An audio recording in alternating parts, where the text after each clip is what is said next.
तो अंगद गया, उसका आत्मविश्वास, लीडरशिप डेवलपमेंट मैं बता रहा हूं राम का। उसने पहली जो वाक्य बोली उस पर हंसेंगे भी आप। रावण ने पूछा कि मेरा और राम की क्या लड़ाई, तू जानता मैं कौन हूं? क्या तेरा वो फकीर तपस्वी वो मुझसे लड़ेगा, मेरा उसका क्या? तो अंगद ने कहा जी बिल्कुल ठीक कह रहे हो सर, आपका उनका कोई मुकाबला नहीं। रावण को लगा यार आदमी उसने भेजा है हमारे पक्ष में बोल रहा है, तो वो बड़ा प्रसन्न हुआ।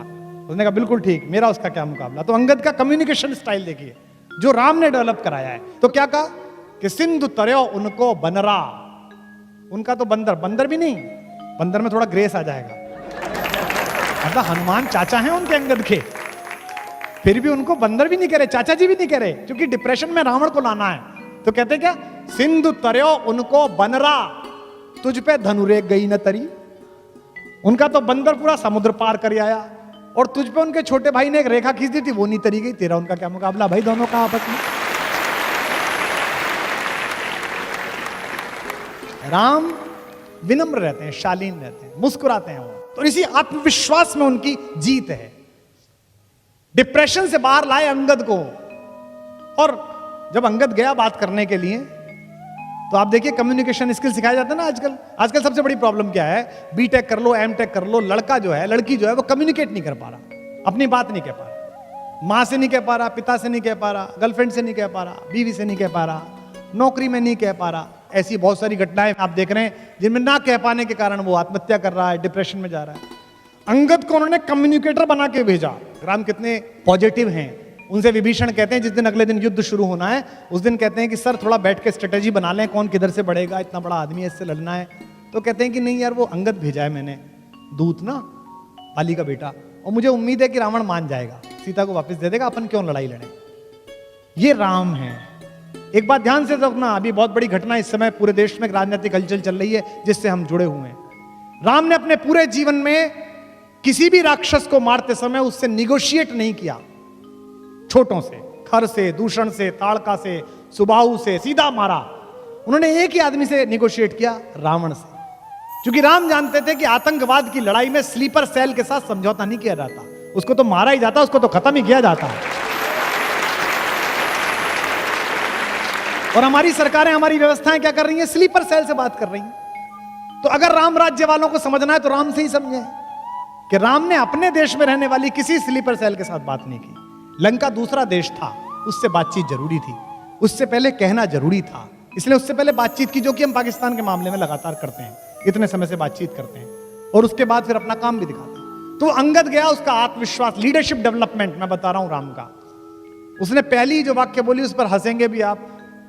रावण ने पूछा कि मेरा और राम की क्या लड़ाई, तू जानता मैं कौन हूं? क्या तेरा वो फकीर तपस्वी वो मुझसे लड़ेगा, मेरा उसका क्या? तो अंगद ने कहा जी बिल्कुल ठीक कह रहे हो सर, आपका उनका कोई मुकाबला नहीं। रावण को लगा यार आदमी उसने भेजा है हमारे पक्ष में बोल रहा है, तो वो बड़ा प्रसन्न हुआ। उसने कहा बिल्कुल ठीक, मेरा उसका क्या मुकाबला। तो अंगद का कम्युनिकेशन स्टाइल देखिए जो राम ने डेवलप कराया है। तो क्या कहा कि सिंधु तरयो उनको बनरा, उनका तो बंदर, बंदर भी नहीं, बंदर में थोड़ा ग्रेस आ जाएगा, मतलब हनुमान चाचा हैं उनके अंगद के, फिर भी उनको बंदर भी नहीं कह रहे, चाचा जी भी नहीं कह रहे, क्योंकि डिप्रेशन में रावण को लाना है। तो कहते क्या, सिंधु तरयो उनको बनरा, तुझ पे धनुरेख गई न तरी। उनका तो बंदर पूरा समुद्र पार कर आया और तुझ पे उनके छोटे भाई ने एक रेखा खींच दी थी, वो नहीं तरी गई, तेरा उनका क्या मुकाबला भाई, दोनों का आपस में।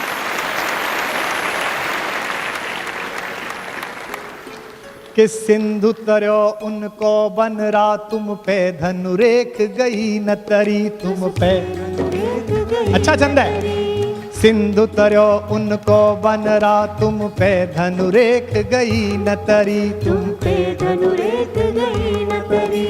वानर बांधत सो न बंधो, उन बारिधि बांध के बाट करी, उन बारिधि बांध के बाट करी, उन बारिधि बांध के बाट करी। अज हूँ रघुनाथ प्रताप की बात, तुम्हें दशकंठ न जाए परी, तुम्हें दशकंठ न जाए परी। तेलनि तूलनि पूछ जरी न जरी, गढ़ लंक जलाए जरी धड़ी, लंक जलाए जरी। तेरा सारा तेल लगा, तेरा सारा कपड़ा लगा, एक बंदर की पूंछ जलाने के चक्कर में तूने अपना पूरा नगर जलवा लिया, बताया। और तू कह रहा है कि उनसे लड़ने चलेगा, उससे लड़ने चलेगा। इसलिए जो कम्युनिकेशन स्किल है, विभीषण से संवाद जो राम ने किया वो साधन और साधना के बीच का संवाद है। बड़ी अद्भुत बात है। राम की शक्ति पूजा, आप में से शायद अधिकांश लोगों को पता होगा कि राम और रावण के युद्ध में एक दिन ऐसा आया था जिस दिन राम की सेना पराजित हो गई थी, तोड़ फोड़ मचा दी थी रावण ने, जिस दिन रावण खुद आया था। महाप्राण निराला ने कविता लिखी है राम की शक्ति पूजा। रवि हुआ अस्त ज्योति के पत्र पर लिखा, अमर रह गया राम रावण का अपराजय समर। आज का तीक्ष्ण विदिक्ष प्रकर वेग प्रखर, शतशैल शंवरणशील नील नवगर्जित स्वर, विच्युत वन्य राजीव नयन हत लक्ष्मण, लोहित लोचन रावण मदमोचन महायान। ऐसी कविता लिखी है। उस दिन सब बेहोश हो गए, सुग्रीव बेहोश हो गया, सौमित्र बेहोश हो गए, लक्ष्मण सब बेहोश हो गए। राम लौटे तो राम बहुत दुखी थे। जामवंत ने समझाया, जामवंत सबसे सीनियर है सेना में, मतलब सबसे फाइनल पोजीशन पे, ब्रिगेडियर जनरल से भी ऊपर हैं। उन्होंने राम से कहा कि इतना क्यों दुखी होते हैं, वही आपका हाथ है, वही आपका तूणीर है, मार लेंगे, इसे कोई दिक्कत नहीं है। किसी किसी दिन होता है, सामने वाले का दिन होता है, किसी किसी दिन नहीं होता। राम ने कहा ऐसा नहीं है। जब मैं युद्ध लड़ रहा था तो मैंने एक बात देखी, रावण नहीं लड़ रहा था, रावण के साथ शक्ति लड़ रही थी, दुर्गा लड़ रही थी, देवी लड़ रही थी। और ये अजीब बात है कि मैं धर्म के साथ हूं, मेरे साथ नहीं लड़ रही, उसके साथ लड़ रही हैं। तो जामवंत ने कहा अगर ऐसा है तो युद्ध हम संभालेंगे, आप पूजा करिए। तो 108 कमल मंगाए गए। ये दशहरा क्यों मनाया जाता है ये आज शायद कुछ लोगों को पता चलेगा। हम तो कहते हैं कि रावण हरा दिया, ऐसा हुआ नहीं। ये जो शक्ति की पूजा, नवरात्रि की पूजा क्यों है? 9 दिन राम ने ध्यान धारण किया और 108 कमल वो चढ़ाते थे। एक एक कमल शक्ति के चरणों में चढ़ाते थे, त्रिकुटी में साधते थे, इमेज बनाते थे, जैसे सूफी लॉ लगाते हैं, जैसे साधु लॉ लगाते हैं। वो ध्यान में चढ़ते चले गए।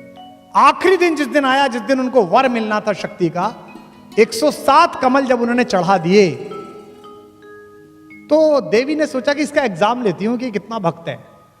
वो आखिरी नील कमल उठा के ले गई। राम ने यूं करके थाली में हाथ फिराया तो देखा कि कमल ही नहीं है। तो वो ध्यान से नीचे उतरे और देखा कि कमल नहीं है। उन्हें लगा अब साधना भंग हो जाएगी। निराला लिखते हैं कि राम की आंखें भीग गई।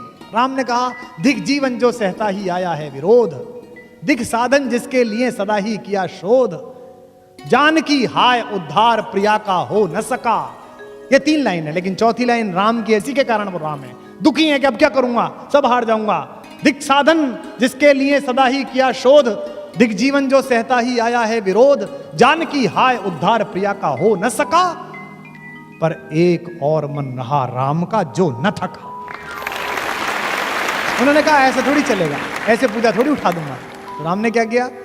राम ने कहा कि मां कहती थी मुझको राजीव नयन, मुझको कहती थी कमल के जैसे आंख वाला है मेरा बेटा, तो अभी 2 कमल के फूल मेरे पास हैं। तो राम ने अपना एक तीर निकाला अपने तरकश में से और उसको हाथ से पकड़ के उसकी फलक आंख की तरफ ले गए कि अपनी एक आंख चढ़ा देता हूं।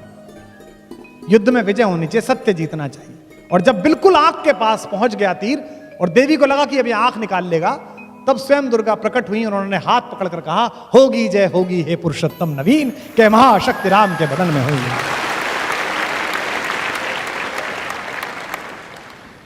तो इसलिए जितनी भी लड़ाइयां हैं, जब भी कभी आपको कोई आदमी साधन से इकट्ठा एक सामान्य व्यक्ति को परेशान करने की कोशिश करे, उसके पास ज्यादा शक्ति हो, उसके पास ज्यादा साहस हो, तो आप ध्यान रखना कि आपके घर का एक बड़ा आदमी सिखा गया है कि साधन महत्वपूर्ण नहीं है, साधना महत्वपूर्ण है।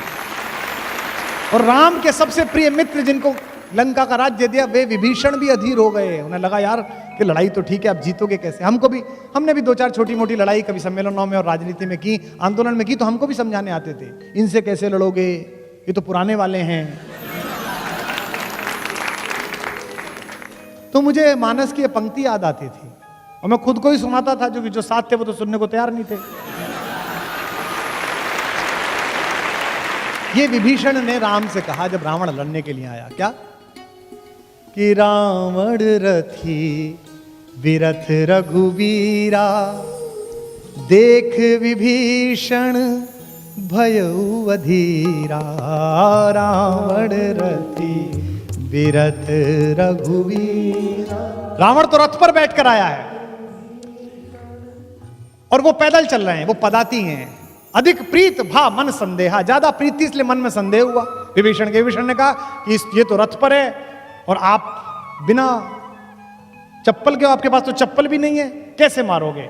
नाथ न रथ नहीं पद त्राना, के ही विधि जितब वीर बलवाना। इतना बड़ा वीर है, इससे कैसे जीतोगे? तो राम ने उसे जो सिखाया वो मुझे याद है, मैं आपको बता रहा हूं, आप अपने घर लेके जाइएगा।